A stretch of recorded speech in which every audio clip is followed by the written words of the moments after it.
Hey there. Hi and howdy, everybody. It's your boy JRG coming at you with another episode of the Geekdom Underground podcast. Super excited to be in the studio with a legend today. But before we get into that, who are you? A legend. Good morning, everybody. My name is Philip Hernandez here from Geekdom CEO. Oh, promotion. Yeah, I just promoted myself. Dang. Nah, y'all know me. I'm Philip Hernandez, Geekdom COO. And we are super pumped about today's episode, Geekdom Underground. You're right. We do. We have a legend, the legend himself, Alberto Pina, the co-founder of Braustin Homes. You've probably heard the call. Oh, yes. You've heard the call.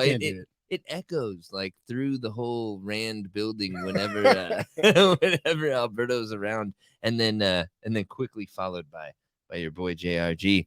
So let's get after it. Again, super excited to have you. Thank you so much for being here, Mr. Alberto Pina. Yeah, thanks for having me. Absolutely. So here on Geekdom Underground, we get right into it. So why don't you tell us a little bit about yourself? How'd you get here? How'd I get to Geekdom? Yeah. I got laid off the Thanksgiving before I got here, and Geekdom's where I figured out what I was going to do with my life after the fact. Right on. What were you doing? Well, I was in the manufactured housing industry. So we did that for about 8 years before getting here and starting what we ended up starting. But I originally came to Geekdom to do some kind of consulting, marketing, or sales consulting, and I put a couple consulting blogs up on the Geekdom Slack channel, and like nobody read it. And then a couple of my team members I'd worked with in the past said, "Hey, why don't we do our own manufactured home thing?" And one thing led to another. Here we are. Dang. There's the origin story. Yeah. We did not come to Geekdom to start Braustin. It happened after we got here. That's awesome. Well, fun fact, a little backstory. I remember because you were involved in Geekdom, but like early days, but you had, I guess, come back and forth, left, come back. When I first started working at Geekdom, you were one of the first people, I think it was you and your brother, Jason, that I onboarded in my training process. It was Crystal Reynolds. She was training me and she was like, "Hey, I want you to onboard the next people that come in." And it was you and your brother. And I was super nervous. That's some Geekdom history. Yeah, that's right back there. in the day. Some Geekdom lore. So we'll get into it. We'll talk about Geekdom and all the things that you've done here. And your story is, and you make it sound like so easy. That's how easy it is, y'all. Just show up and then make an amazing company. But let's talk about a little bit earlier on. Where are you from? From San Antonio. So you've been here all your life. I was born and raised here, left for school, high school, college, spent a couple of years doing different things in Arizona, California, and decided to come back here. Nice. What when you went away for school, where'd you go? For high school, I went to down the valley, Harlingen, Texas. Got a football scholarship to Marine Military Academy down there. Right on. You played football a little bit. Dang. Yeah. Okay. And then so Harlingen, and then where'd you go to college? I spent 2 years up at Annapolis, Maryland at the U.S. Naval Academy. Went up there to play football, had a couple shoulder surgeries, things didn't work out, and ended up going to Arizona from there. So you like football? I love football. Yeah. Football did not like my shoulder, but I love football. Was that something that you wanted to pursue at some point, like be a professional football player? I don't know about professional. I 100% wanted to play at the D1 level. Just never got the opportunity to take the field. But yeah, I'm 3 shoulder surgeries deep at this point. So it's, my advice to anybody that's playing high school would be to not take it too serious, because, you got to get old after the fact, and your body's got to be there with you. Yeah. You got to chill out a little bit. Yeah, a little bit. Pace yourself. And my son just started. He's a freshman now, and he's playing high school football, and it's, he had a little injury, and trying to have that conversation, like, slow down. You need your body your whole life, but also being in at 14 at a time and remembering football was life. Yeah, that's everything for you. Yeah. So when were you exposed to mobile homes, manufactured homes? That was, way back when. I was 23. The country was just coming out of, the housing crisis. I started in the industry in 09. And that was right after the economy had collapsed. It was the first economic collapse millennials lived through. And there just wasn't a big market for people that almost graduated college, right? It was a tough market if you had, even tougher since I did not have a degree. And a buddy of mine, we had worked at the mall selling cell phones together, and he got a job at Palm Harbor selling manufactured homes and was making good money. And they just didn't care what the background was if you could talk to people. So one thing led to another. There you go. Yeah. So you started in sales. Started in sales, and I legitimately drove to the parking lot for my interview and just sat there and almost turned around because all I knew about the industry was what you see on TV, right? There's the double-eyed torn around Wizard of Oz. And so it wasn't something I thought I wanted to be a part of, but I just really needed a job, and sales didn't care what my resume was or wasn't. And that's how I dipped my toes in. Yeah. So what drew you in was the sales part, not so much the manufactured homes, but like you were doing retail with selling mobile phones. Yeah. So then it just made sense to make that jump and then go sell a different product. Yeah. And I would say even beyond that, just I'd had 12 jobs in a year and a half leading up to that. So I was just really I thought I knew what my life was going to be, and go to the Naval Academy, take the next step. And then when it didn't work out, it took a minute to figure out what my thing was going to be. It's funny how that works out. When like you have this picture perfect plan in your head of like, this will be my logical next step. Yeah. And then something just totally derails that. For sure. So what was that like going from, selling mobile phones in the mall, which, to me, that's a hustle. That's a grind. Like I worked retail in the mall, and I'm assuming you're in like a kiosk or something. Yeah. That's right by the food court. That's hard. That's difficult work. How was that, making that transition into a more formal role that I'm assuming had like stricter commissions and just more salesy kind of a role? Yeah, it was. There was definitely a process, which initially was good trying to learn a new industry and a new system. It's helpful to walk into a process that's worked in the past, right?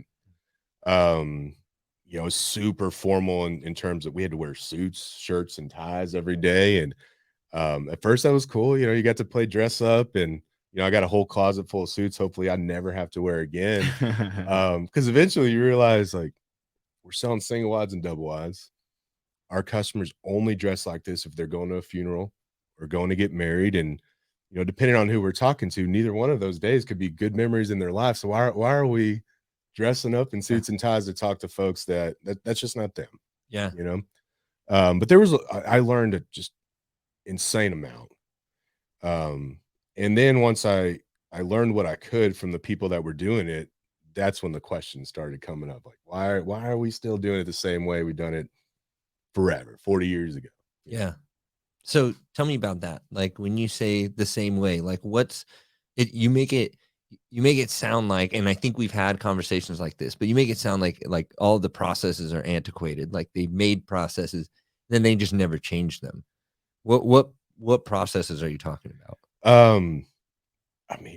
Everything, right? To the point where I had to learn how to use a fax machine. Like, even this is like 2010. Like we had computers, the internet was a thing. People were Amazon 10, 11 years ago. Yeah. Facebook, all the stuff we have now. It's not like this was back in the 80s when cell phones weren't even a thing, but had to learn how to use a fax machine, pen and paper, having people fill out 4 or 5 different pieces of paper. And just at that point, even like Amazon was around, and we were used to buying stuff online and seeing pricing, and that was already a thing. Not as big as it is now, but it was a big part of it, right? And CarMax at the time was doing it with big ticket items, but it was very much there just wasn't a price online. There actually wasn't anything online. I used a program like Wix, like my first 6 months in the business, to make a website for myself, because we had to do our own personal marketing. And the prescription at the time was to do these things they called bandit signs, because they were legal, but it was basically these 25-cent pieces of cardboard that you'd write on, 3-2 double wide on land, and you go hang them on telephone poles at 2 a.m. And try not to get caught. But that was our source of marketing at the time, and it just didn't make sense when we had things like the internet and Facebook and cell phones. Just a lot of things just didn't make sense to me. But it's how they were doing it. It's how they had done it, and they were successful at doing it. So at first I listened, I learned it, I did it, and then I came to the conclusion that just wasn't going to work for me. Yes, I'm picturing like Palm Harbor folks like dressed in suits, and then like at 2 a.m. putting like cardboard on telephone poles. Is that really what it's like? Like, is that something? 100%. So I was cleaning out I've got a 1972 Oldsmobile Cutlass. And I actually bought off a customer that first year. They needed a house, needed down payment, had a sweet car, no down payment, sweet car. I bought the car, they bought the house. But anyways, Leroy, one of our first customers from Braustin, master mechanic, him and I are about to fix that sucker up, make it the Braustin Mobile. But I'm going through the trunk, and I haven't gone through this trunk in like a decade.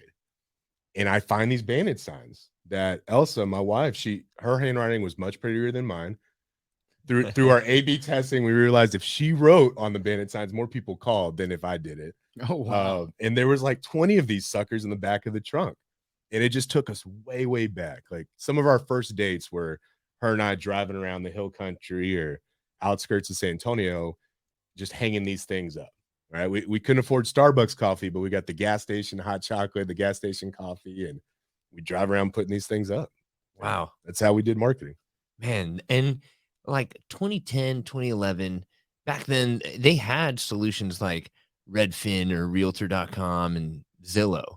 Yeah. And so seeing that, like, why wouldn't there be a solution for manufactured homes? That was the question I struggled with. Yeah. And a lot of big companies like to ask for solutions. And so at first it was, they're asking, and I got these ideas, let's talk about it. And initially a lot of that was exciting. But you can only talk about something for so long before, while watching nothing change and nothing happen, before you just realize this. If you want to see something change, you're gonna have to do it yourself. Did anybody else share the same like feeling, or did you feel like they were just kind of like, yeah, Alberto, like that's cool, you think about that? My brother did, but other than that, it was, and I get it, right? They're still to this day successful doing it the way they've done it the last 40 years, right? And when you find something that works, it is hard at times to change that, right? Like I understand the mindset of if it's not broke, don't fix it. I can't think that way, but I understand why others do if something is working and successful. Yeah. Do you think that people still think that way? That like if it's not broke, don't fix it? Or do you think that with your generation, that's kind of shifted? In our industry or just in general? Both. Yeah, either. I think before COVID, yes. Right. If I'm talking about just in general, right. After COVID, I think we're seeing something from this baby boomer generation that we just would have never seen, and that they were forced to use computers to talk to family. They had to Zoom during the pandemic. They had to learn what e-commerce was. They had to go, a lot of things they just wouldn't have had to do if COVID wouldn't have happened. And at least from what we're seeing at Braustin, we've got more 70-something-year-olds buying homes from us right now, sight unseen, completely online, over the phone. Like, we just didn't build Braustin for that demographic. We didn't expect that to ever work. Yeah. But I think what we're seeing globally now is that the older generation's realizing that some of this technology that, the younger generations have been screaming about is actually kind of fun. It's kind of cool. It's super convenient. And I think for the first time in the history of the world, we're seeing a backwards adoption of technology because it was just forced. Yeah. Yeah. You said that, you were at, what was it? Palm Harbor? That was called? Yeah. So you were there. At what point did you, how long were you there for? Almost 4 years. Okay, there a good while. so till about 2014. Yeah, roundabout. I ended up, I took over my first store as general manager right before my 1 year anniversary. And this was right when oil and gas was starting to pop off down here, the Eagleford Shale down south, out west. And using this internet marketing we had come up with, we found some sizable oil field clients to the point where, all the other retail general managers it wasn't fair to put our numbers next to theirs because we were doing big accounts. And so they pulled us out of retail and kind of created this oil service commercial division. So we'd be on our own island, but so we're doing hotels, banks, country club resorts. The Alsatian RV resort in Castroville is actually a modular commercial project we worked on. And Wow. so it was cool to see all sides of the industry, and that ended up paying off down the road. Yeah, that's interesting because you had said earlier that, like, before you joined Palm Harbor, you had this like perception of manufactured homes, like what you see in the movies or TV, and I'm with you. Like when I met you and when you started telling me more about manufactured homes, I had no idea the customers that were out there, the market that was out there. I didn't know what these manufactured homes look like in 2021. Yeah. Like they're totally different. They're beautiful, like homes. I remember you told me that you've thought about putting your family in one, and I'm like, bro, you have like 5 people in your family. Like how? But yeah, I mean they're amazing. So, at what point did your perception change, and what was something unexpected about like the customers that you were selling to? My perception changed that first day I went in. During the interview, they walked me through what's called a triple wide. So 3 sections. I mean, we're talking 3,400 square foot Taj Mahal of factory built housing. And on the inside, we're going through, and this thing's nicer than the house I'm living in. Nicer than the house I grew up in, and just immediately, I was blown away. It's incredible looking. Yeah, because like what you're talking about, like I didn't even think about that like back then in 2010, 11, when the oil and gas is going big, like everybody wants one of those manufactured homes, and they want nice ones. You know what I mean? Yeah. If they're gonna be like working a couple months on, a couple months off, and living out of that, then like, yeah, they're really nice. So that's really interesting. Was Palm Harbor the place that you got laid off from? That was a different place. So you went to it. So you stayed in manufactured homes, but I did get laid off from Palm went to I was that after the second layoff, it was back to back, and both right around Thanksgiving. Like it was the second Thanksgiving. I had to sit around the table with my family, and they're all freaking out and scared. And by then my wife was taking care of our 4 kids, and so like I had to make money, right? So the whole family's freaking out that I don't have a job right now for the second time in a row, and that was like, even if it fails, if I get cut again, if we're doing this again at Thanksgiving, it's gonna be 100% on me and my fault. And I was just done with it. Yeah. How'd you cope? How did I cope with getting laid off? Yeah, and having the pressure and the weight of your family on Thanksgiving. A lot of time spent in the middle of the river by myself, just trying to figure it out. Right. Yeah. And it, with the kids and with Elsa, you kind of just have to, even if inside you're like, oh shit, what am I gonna do? You have to project this. I got this. We'll get it figured out. Yeah. And really, I mean, that was part of coming to Geekdom for those 2 months, was trying to figure out what I was gonna do, because I had no clue. Yeah. So so you came here on that Thanksgiving, and that's what, 2015? It was 2016. We came in the holidays 2016. 2016. Yeah. So you come here in 2016, the holidays, and around that time, Code Up had already started, Merge. There's already quite a few success stories that have come out of Geekdom. So you came here or why did you come to Geekdom? So my brother and I, Jason, we we tried for the first day at my house. Like, all right, we're going to do work from home, and this is gonna be awesome. And you know, I've got 4 kids. Kids are they're loud, and that's what kids should be. And because Jason was there, that first day was like a talent show, and all 4 of them kept coming in. Hey, Uncle Jason, look what I can do. What do you think of this? And it was just nonstop. And we're 2 hours into it. We're looking at each other like, this is never, ever going to work. We got to find something. I know the feeling. Yeah, yeah. And when it's the right time, it's the best thing ever. Yeah. Right? When you're trying to hunker down, heads down, and figure your life out, not. And so we went to a buddy of mine. He had a back office at his place. And he was going to let us work there for free. So we thought we had that figured out. And then his internet went out, and it wasn't going to be back up for like a month. Oh, wow. And so it was this series of events, and we still joke about it. Can you imagine if Jorge's internet didn't go out? Like, we would have not come to Geekdom, and really none of this would have ever happened. Dude, shout out Jorge's internet. Yeah, I'm saying. Dude. As a matter of fact, Jorge. Yep. Come on. Let's bring him in. Yeah. We have him on deck. Come on in. No, that's awesome. So when you say that, like, y'all were working, you weren't actively working on Braustin at the time.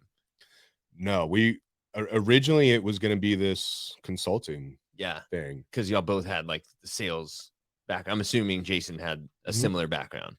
Yeah, sales is kind of his bread and butter. Marketing's always been my favorite thing, and in the modern era, they're really one and the same, right?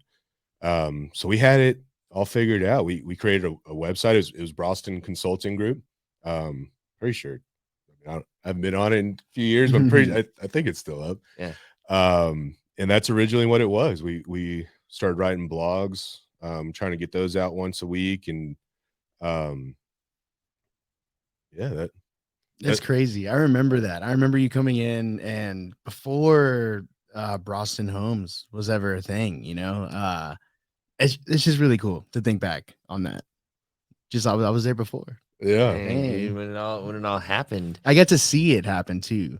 And I don't want to jump too far ahead, but like seeing you and the small team, around the 8th floor, y'all had that same spot, Braustin Row. Yeah. It's called that. So you so y'all are there, you're doing your consulting thing, you make your way over to Geekdom, and you're trying to spread your message that this is what we do and this is how we can be helpful. At what point did y'all at what point was Braustin a thing? And at what point did Braustin transition from this is our consulting company to like maybe we can solve this gap?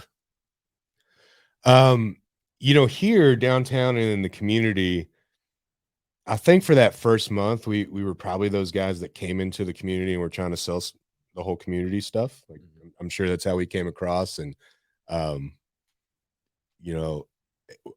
the only people we were getting to say yes out the gate were people from the industry. And, I knew the numbers, and I knew, like, if I brought them X, what that was going to mean to them, and then what they were looking to pay to bring that. It's like, that math just doesn't, like, one, I know we'll bring you a lot of that. But that math just doesn't add up. If we're going to do that and build it, we're like one step away from just doing the whole thing ourselves. Yeah. And that was the transition. Gotcha. And so right now, what does Braustin Homes do today? Man, so many different things, but at the end of the day, what we're trying to deliver is a roof over a family's head, right? And so there's a lot of different parts. You got to have a piece of land to build on. So we've gotten into that game now, where we're finding land and developing it and putting all the utilities, all the stuff you need to make a house work. The home part was the big one out the gate, helping people buy homes that entirely online over the phone, same way we buy everything in our life. Yeah. Right? I'm sure that now, did you buy that Nalgene in the store?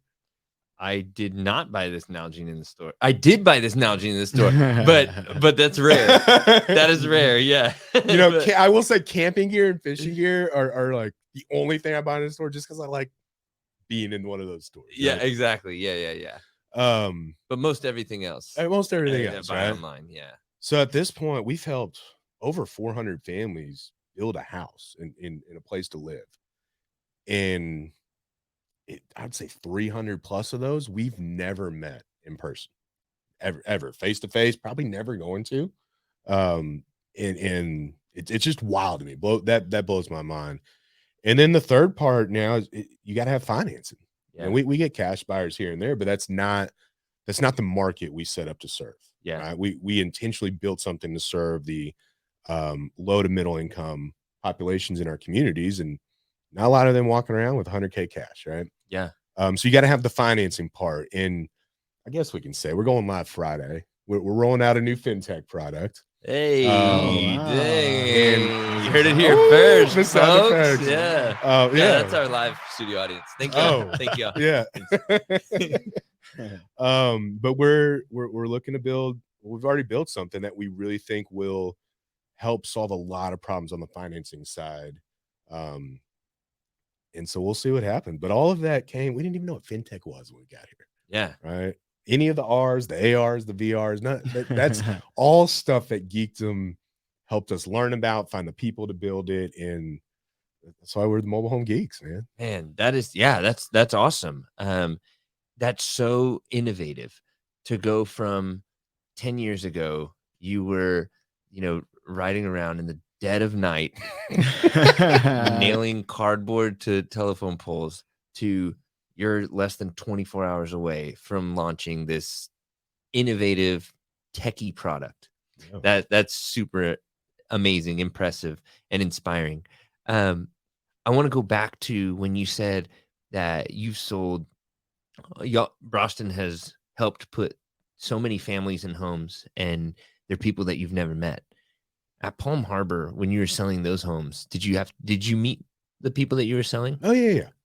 And I imagine that the impact and the volume that you're able to move this way is much more than when you're having to have these face-to-face interactions, because you have to work around people's schedules and things also. So what's that like, going from meeting and having a relationship with each person you sell a home, versus now you're able to sell a lot more and maybe do it in parallel, but now you don't get to meet and see them. What's that like? The biggest part is the relationship. I think is actually better, and we get more involved with families now from a relationship standpoint than we did in the past, right? And really what changed is we got rid of this whole transactional relationship, right? So a lot of people think if it's in person, face to face, it's more of a relationship. But if you think of, the best way to think of the traditional way in our industry is like used car sales from the 80s, right? You're in person, but it's not like, hey, let's make a friendship. It's, it's the haggling and but wait, there's more. And so it's not a relationship. It's just in person, if that makes sense, right? Yeah. By bringing it into the virtual environment, in simple things like there's an upfront price. Like, people don't call us if they don't already like the price, right? And so we're not trying to sell you a thing. We're trying to facilitate a purchase. And so because we get all that off the table immediately, it allows us to get to know, one of the things we want to know every person living in this house. And it's the parents, yes, but for a lot of these kids, it's the first time they're going to have their own bedroom. And it's an exciting time for them too. And so the relationships, I think, are much deeper the way we do it now. I think our first customer, Leroy, we're working on a car together 5 years after he bought a house from me. Because at this point we're just friends, right? Yeah. And part of it, he was a lead mechanic at Anheuser-Busch, bringing us, you remember, he'd bring us a case of beer every month. Like, Geekdom loved this guy just as much as we did. Yeah. We were the stars of the show at Fermented Friday, and it was the newest, latest, and greatest beer from Anheuser-Busch. But by getting rid of this whole sales transactional relationship and really allowing us to sit on the same side of the table as the customer, it's all phone calls and text and emails, but the relationships are much more legitimate and much more intense the way we do it now. Yeah, that's so interesting. I never thought of it until you put it that way on like used car salesman, because I'm very much like if I look at that kind of interaction, it's very much like two different people coming together, both have walls up, and it's how quick can we break down those barriers and get one or the other to move. Yeah, how And fast so- can you get me out of here? Basically, it's just let's get this over with. I'm not going to enjoy it. That's how most of those like are approached. Yeah, and you start on the defense that like they're gonna try and get something out of me or something like this. But yeah, I totally see that now, where you're transparent, the price and all that stuff. Does Braustin Homes manufacture homes themselves?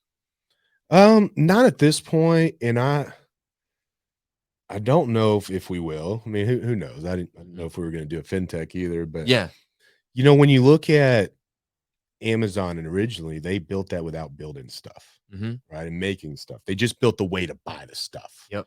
And at least at this point, that's really the path we're taking. Yeah. Do you have competitors that are seeing what y'all are doing? Because this is a really disruptive thing into that industry. That's an industry like to your point earlier, a lot of people viewed as if it's not broken. There's no need to fix it. Right. But now, I guess especially after or during this kind of pandemic shift, do you see more companies that are coming to compete? As in do it the way we're doing it? No. Why is that? I don't. So in our minds, we keep waiting for it to happen. Like we actually thought it was going to happen a year after we started. And I don't 100% know. Right. All the data is public, so we get to see, who's doing it, who's making it happen. And there are a lot of folks that do it the old way that are still being successful. Right. I think a big part of that is the industry, the customer side of this has never had another way for 40 years. And so we still have to do a better job of letting more people know, like, you don't have to do that. I think it's still mass market accepted that this is the only way to do it. If you look at, we look at cars quite a bit, and it took a while for Carvana and CarMax to catch on. Yeah. The other big thing, and this really, I didn't really realize how big of a moat this was around the business until we got an opportunity to visit with Graham about the upfront pricing thing. And he was talking about a car dealership group here in San Antonio that was trying to change that model to compete with CarMax, right? CarMax's model for a decade plus has been, there's one price online. You don't haggle. You can. I've tried. I went 3 levels deep in the management structure, same price, right? I ended up paying exact. So there's just no haggling. And when that first rolled out, at first it was nuts, right? And then auto companies realized you have to change, or you're just going to die, right? And so the story Graham was telling about this auto group in San Antonio, it took 5 years to get them to that point, 3 to 5 years, I forget. But in part because they had to gut their entire sales team and build from scratch, right? When you take a sales team, and we're talking senior management, middle management, the general managers, the sales managers, and then all the sales people that are, been there for a minute. When you take it from, hey, you can charge whatever you can get out of a customer and you get paid the more you charge, from, hey, there's going to be one price. And we're not trying to hit home runs. We're trying to hit singles and just get a lot of people on base, if that makes sense.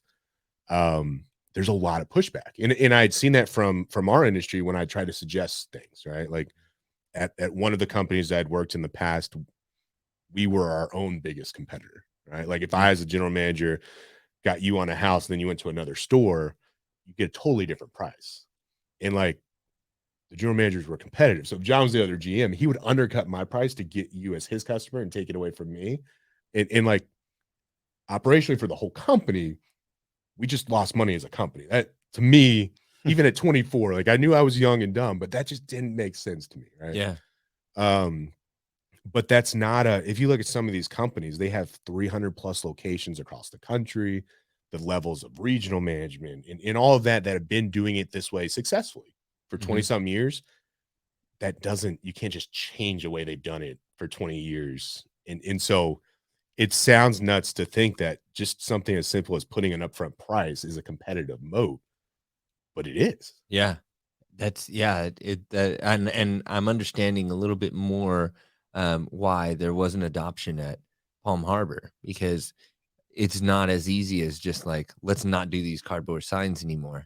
Let's put up an upfront price. Right. Their whole sales structure, the way that they've built the teams, is around these processes that have been set in stone for so long. And so it's unrealistic to totally change that model, gut your sales team, get somebody totally. That is a very expensive and operational nightmare. Yeah. And it could not work, right? There's always, yeah. And that's the risk. Hey, what we're doing now is working. Yeah. I think at this point, and I think at the senior leadership side of all these publicly, all these big, just all the industry, they realize like the future is going to look more like that. And so we should probably do some stuff. And so we've been on a number of panels and conferences, and we're very open with the industry. And the reason we're very open is because even though it's simple, in theory, in execution, it's a logistical nightmare. Yeah. And we just know by the time they get there, we're 5 years ahead, and God knows what we're doing. Yeah. Right. And it seems like, and I say this word lightly for lack of better terms, it seems like it's easier to start something new with this kind of mentality than it is to train an old dog with new tricks. When the dog's like that big, billion dollar business big, yeah. So today, now we're at Braustin. Exciting things that are happening. Y'all have been helping families get into manufactured homes for how long? Since 2016, 2017? Braustin officially launched our website January 20th. That's what we celebrate as Braustin's official birthday. Oh, okay. January 20th, 17. Okay. So January 20th, 17. You've been doing it now for this long. Y'all are successful. I mean, y'all are doing amazing things. When your sales folks, your sales team, I know that's a super important part of Braustin. Do they come from the industry? No, we intentionally will not hire from the industry. So what are you looking for in like with your expertise in sales and marketing combined with Jason? What do y'all look for in a successful salesperson? At this point, that's Jason's side of the world. He'd probably be better than me, but I think overall, the main reason we don't want to hire from the industry is we just don't have the time to untrain. Yeah. Because it is so radically different. Not that there are some really awesome people in this industry that aren't part of Braustin, right? And there are some really awesome people that legit care and want to help, right? And do help. But for us, the way we're doing it is so radically different. So for starters, we look for a blank slate in terms of our industry, right? And then there's really, if I look at our last two new hires, there's really two buckets. There's I have no sales experience, but I've been in fields where I have a track record of intensity and discipline at my craft, whatever it may be. And I'm open, and I've shown that I can learn and apply, right? Our sales playbook's like 57 pages. We can teach anybody the process. Yeah. But behind that, it's do you have the discipline? Do you have the intensity and the drive? 95% of sales based on their close rate is taking no's to the face. So do you have the mental toughness to take no's all day? And when that one person that needs us and is going to be the yes calls, like, be emotionally there and just mentally there in the zone and be there for them. Right. And then the other big thing, if they have no experience, the blank slate is do they care about what we're trying to do? Right. Everybody needs a job to make money. You can make money doing a million different things. Yeah. The beauty of what I think we're building is we get to make money and a difference simultaneously. And if you don't care about that second part, we don't want you on the squad. Yeah. Right. And then the other bucket is the folks that have that proven track record of sales, right? Traditional sales. Traditional sales. And so the other new hire came from that background, not in our industry, but traditional sales. And sales as a profession is pretty much the same regardless of where you go. So if you can sell one thing and be successful over a period of time, then you can sell anything. Right? Yeah. There's a lot of overlap in like the principles and skills and all that kind of stuff. Yeah. And the biggest thing is just, again, that ability to take rejection and be okay. Yeah. That part right there, that I see your staff and they hustle and it's a grind. I mean, I'll come on the weekend. I'll see them on the weekend. I'll see them after hours. They're here early. How does Braustin keep it like an enjoyable environment? Because even though we see the employees here all the time and they're very easy to identify, Braustin Blue. Like every time I see them, they're all seemingly enjoying what they're doing. How do you build that kind of culture in such an intense environment? I think that's where the finding people, regardless of the role, that believe in the mission of what we're trying to do. I mean, that's the first and foremost. Yeah. Right? Beyond that, we're not sitting on a beach somewhere pointing and saying, "Hey, go work your tail off and try to build something." We're right there with them. And Jason's usually the first one in. I'm more of a night owl, so I'm usually the last one working. And both of us are working Saturdays with them, and sometimes we're 7 days a week. And so the other part is we're leading the way in terms of the work ethic and intensity, and making sure that if we're asking them to do something, that we're doing it, if not more, ourselves. Yeah. You like selling homes this non-traditional way. I think it really benefited y'all when the pandemic hit, because a lot of companies had to pivot into a more tech, more innovative solutions. You already had that. How was that for you? I mean, it's a weird thing to talk about because this pandemic has been just so horrible for so many and continues to be, right? And so it was certainly a scary time for us too. I mean, we lost 1.1 million in sales, just erased off the table in 2 weeks, to the point where it was the scariest time of the business. We did not honestly know if we were going to be around. Right? That we were still bootstrapped at the time. It was just scary as all get out. Yeah. Right.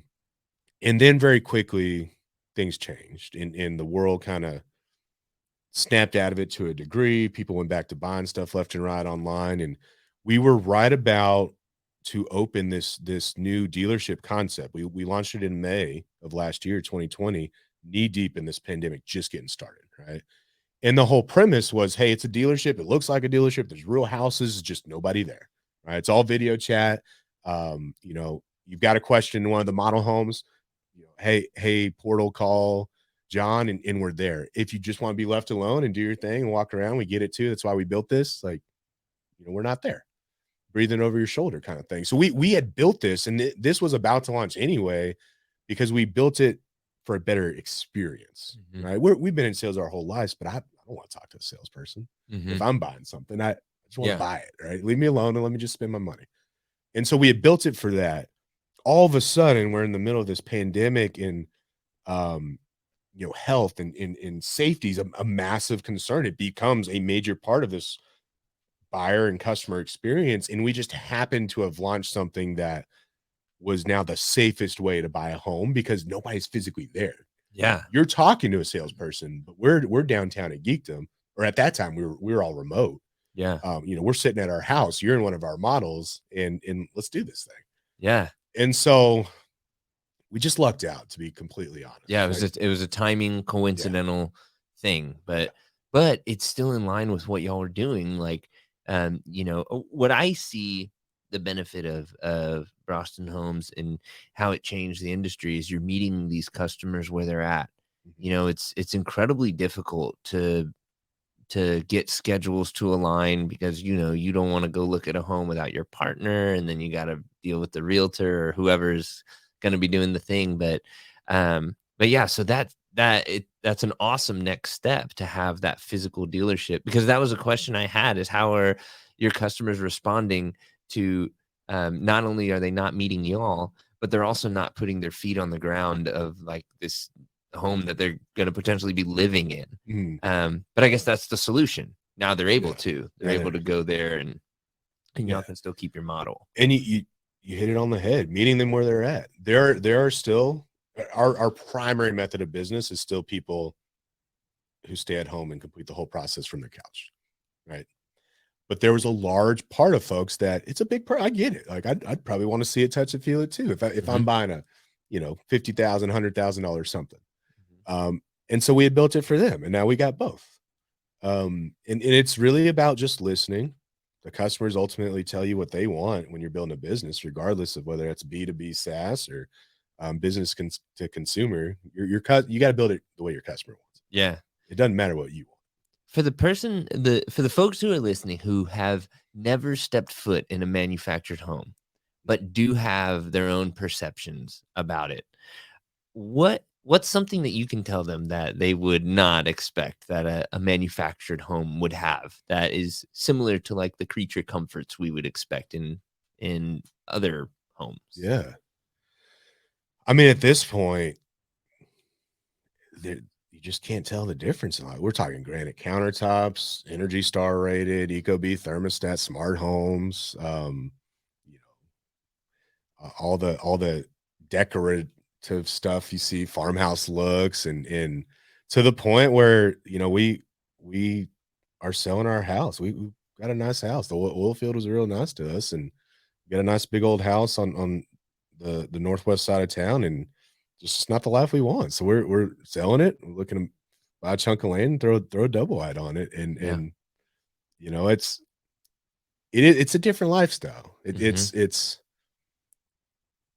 getting out to the country, slowing down a little bit, and I think for our customers, beyond just the house, the land around it to them is just as important. And I think we're seeing a lot of people want to go back to that after COVID too. Yeah.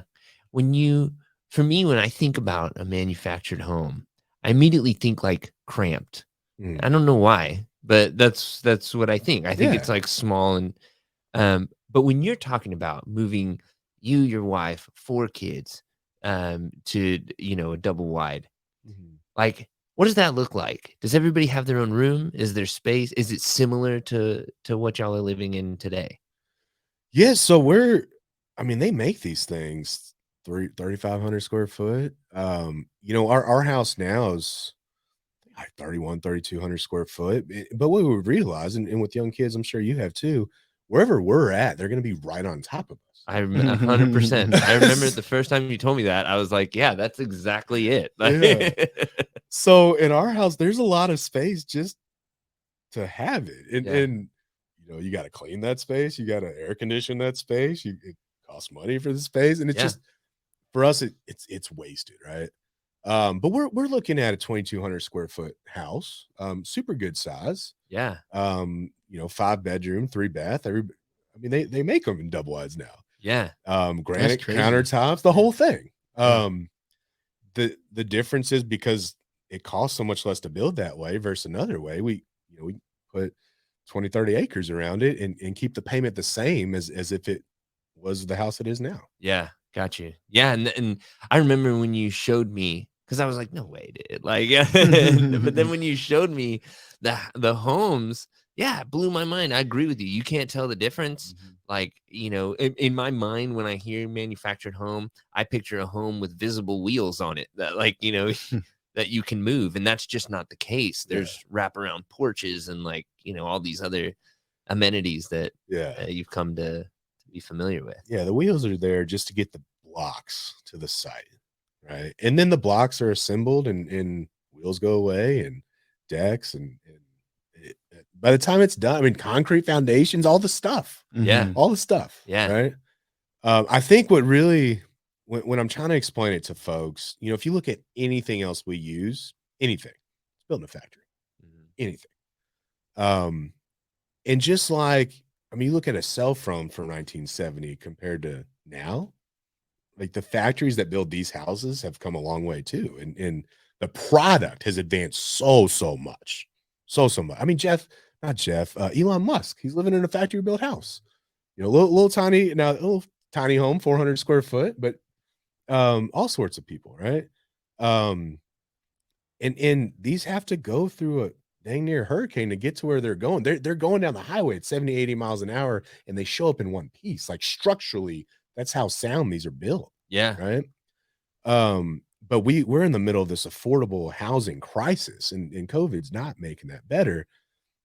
You can't continue to build things the way you always have as an industry, construction in general, and think that's going to change the price point at the end of the day, right? Yeah. Ultimately, what factory built housing allows you to do is take a 6-month build process and do it in 4 days. And so it's labor costs that's getting cut out. It's not quality of materials. These are 2x4, 16 on. It's all the stuff you'd see in a regular house. Yeah. It's also not getting rained on for 3 months while it's built. If if you're looking at a tract built neighborhood, we've all driven by it, but we just accept it because that's a real house. Yeah. Right. And I did too. Yeah. But I was living in, you look at the market right now, if you're trying to buy something under 200,000 in San Antonio, yeah, there's some real houses out there. They're also 50 years old, 60 years old, need 60 to 70K worth of refurb. And at the end of the day, they're just not built to 2021 standards. So yeah, insulation, all the things, right? But these are real houses. They're just built much more efficiently using technology. Yeah. It's ultimately what this industry is. I think that phrase, or calling it a manufactured home versus a mobile home, right? I think is like kind of takes away that stigma for a lot of people too. Because I noticed that it's like, oh, like when my buddy Johnny Five, went to work over there, he's selling mobile homes. It's like, no, manufactured homes. Even just the way it sounds. Yeah, the language. Yeah, exactly. Yeah. So I'll tell you what I don't see the staff doing, and maybe they're doing it in the dead of night, but I don't see them putting cardboard signs up around to sell these homes. So I do want to talk about that. If for those listening, if you don't follow Braustin Homes on Instagram, social, any of those things, you absolutely should. You do get insight into their customers and all that kind of stuff. The marketing is very, very different. And I because we work so closely together and we're just friends, I've gone to the site, I follow y'all, and I do get ads from Braustin. I don't get ads from any other manufactured home. My first question is, how is your marketing, Braustin Homes marketing, different from the traditional marketing of like the folks like Palm Harbor? And second, why? Yeah. So I don't want to keep throwing one company under the bus. They all do it the same way. Sure. Right. So it's the whole thing. But what's still different is those cardboard signs. When I drive down to our dealership to go see and check in on the team, and I still see them, like it's still a thing. Yeah. 13 years later, that in 2021, that is still a thing. Yeah, they haven't just been up for 13 years. Yeah, no. You had to do it constantly because they weren't allowed to be there, and the city, or there are people whose whole job is to go rip those down, right? And so you're constantly combating with them. But the big thing is, if you look at just the economics behind it, it is free for a business to have a whole army of cardboard sign putter uppers, right? Yeah. Especially at 2 a.m. in at 23 and just need a job, you'll do it because you need a job. Yeah. But it's also not sustainable, right? So that's why the turnover is so high in the industry. But it's free, right? You look at what we did. When we raised the seed round, the first thing we did was create a creative team in-house. It was the absolute first thing we did. And beyond that, you got to spend money to get people to see your ad. So it's not just you make a cool video and the world sees it. You got to tell people about it and get the word out. And so it costs money to get that going. I think the other big part is there's not instant gratification with it. You don't start it today. It's it's like a fitness routine, right? You don't start it and then see results in a day. It's not how that works. And it's the same with content marketing, which at the core is what we do, right? It is a slow burn. It takes a lot of time and discipline, and it's the consistency that makes it work at the end of the day. Mhm. And so if you're in an environment where, let's say you're publicly traded and you go spend, as a percentage, the money that we spend on marketing and content for your organization, and 6 months later, you don't see a result, your shareholders are going to eat you for lunch. I Yeah. get it. Right. And whereas with the cardboard signs, it's free. Nobody complains about it. It's Yeah. not, it's not a big expense there. And so that is the biggest reason. The other reason at this point is, if you're trying to do digital marketing in our space, in our market where we're at, we've made it very expensive to compete. Like, Mhm. expensive to the point where it probably just doesn't make sense right now to try. Yeah. And that's our competitors. That was the one thing they did try to copy, right? They did some ads and online. Oh, these guys just run ads online. Well, they stopped doing it because that's not all there is to it. It just didn't work for Yeah. them, right? You need the in-house team and the analytics folks and the people that are going to put the strategy together. Yeah. And then when people call, you need the sales process in like the upfront price. And so none of what we do works in isolation. Yeah. You have to do all of it. That makes sense. Yeah. Well, that's awesome, Alberto. This has been a great conversation with you.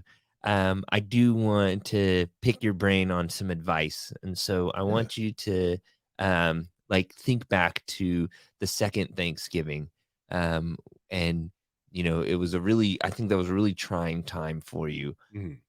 What advice would you give somebody who is in a transition similar to that they didn't have that kind of control? It happened. You're Mhm. ambitious, you know that you want to do something.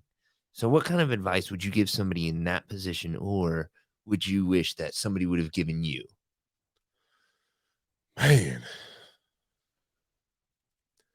I think if I try to think back to how I felt at that time, the knee-jerk reaction I had, in what I think a lot of folks feel when that happens to them. Like, a lot of people have been laid off recently during the pandemic, right? Mhm. And one of the first, I think it's a natural human reaction to try to figure out, like, what did I do wrong?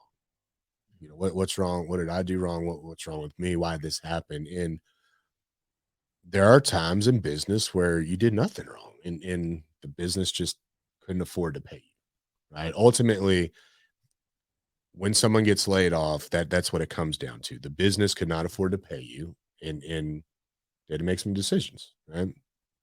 And so when you think about it that way, instead of trying to figure out what you did wrong, you realize that, hey, I did something of value that a company was willing to pay for until they couldn't afford to pay me anymore, right? And so the first thing is once you realize, hey, I do something that people pay for, then it's, how do I do that again? Right. And Yeah. and sometimes that's going to get a job. And nothing wrong with it. There's a couple founders now trying to do their own thing, and they've got a job. And I wish I would have had a stable income while trying to figure out Ralston. At the same time, maybe things happen the way they did because we had no safety net, and it Yeah. just wasn't going to work if we didn't make it happen. But so the other part is, once you realize you do something of value that companies have paid for in the past, and like, you can do that again. If you decide you want to go do your own thing, it's not easy, right? I don't want to shortchange it, but it's not any more work, really, to build something and create enough income to sustain yourself as an individual as you were putting in for somebody else, Yeah. right? It just isn't. It's scarier. It's not a guarantee. But if right out the gate, that's your first thing, I got to stabilize and create something, and replace this income, right? And that's, again, it's not easy, but it's not as hard as you think, Yeah. right? And it really, you were already doing what it took to do that for somebody else. So it's just doing it for yourself, right? That's the tweak right there. Yeah. And that was, as soon as that kind of got going, um, once you're up and running, you're like, oh, shit, why didn't I do this sooner, right? But that's it. Realize you do something that somebody paid for. You created some kind of value, and then how do you do it for yourself? And then You just got to jump off the cliff, right? And just trust that you've put so much and worked so hard for other people that you'll figure something out for yourself. Yeah, that level of self-awareness, to understand that, you know, I can shift my perspective and get there. That's a difficult place to get to. Yeah. You know, and so I think, you know, that putting yourself in the middle of a river might have helped you get there. For sure. Yeah, that wasn't oh, I got laid off and I'm thinking that way. I mean, allow yourself to feel all the things. Feel angry, feel mad, feel sad, feel defeated. But eventually find your river and you know, start thinking the way we just talked about. Yeah. Dang, find your river. Find your river. That's it, dude. That's it. So before we end, what's your secret fishing hole? No, I'm just Mr. JRG, if you would, please, sir, take us home. Absolutely. Thank you, Alberto, for joining us this morning. It was a great and insightful conversation, super inspiring. So we really appreciate you. How do people find out more about Braustin and about you? Our website, findmobilehome.com. We're all over the socials. And if there's something I can help with, pretty well live on the 8th floor. You know, stop by. Let's talk about it. Ooh, ooh, ooh. There it is. Awesome. Thank you, everybody, for tuning in. We'll see y'all next week. And yeah, have a great rest of y'all's day. Thanks, everybody.